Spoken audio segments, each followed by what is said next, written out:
Let's make these pit trap tiles. It's a trap! I have made another one of these little pit traps here. For this one, I'm going to go with like an acid pit. I've already painted the bottom of this with a green mixed with a silver to give it a bit of a shine. And I textured it with my heat gun. I'm just going to pour some epoxy for this. I'm pretty sure I've sealed this all right, but I'm going to go ahead and just put some painter's tape around the outer edge just in case I spring a leak. I'm going to go with just green on this.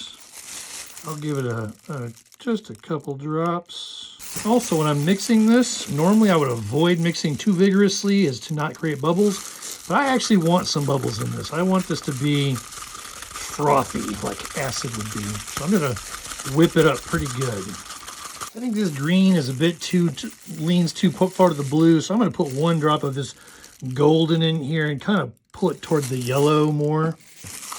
I like that color a lot. And I'll just pour it into my piece. I'm going to mix up the smallest little bit more. I'm going to go with some of this neon green.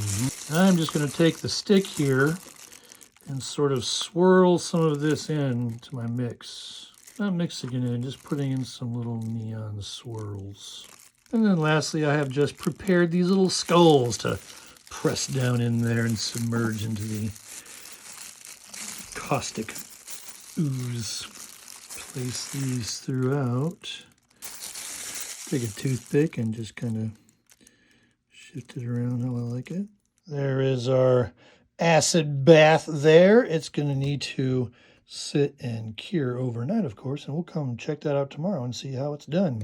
All right, my resin's all cured, and there you have what I think looks like a pretty cool acid pit trap. It could be just a slime. I threw some skulls in there because, you know, skulls. And yeah, and once again, I have the piece here that I made that can cover that up and just have a standard looking dungeon tile with the acid or slime pit trap hidden beneath.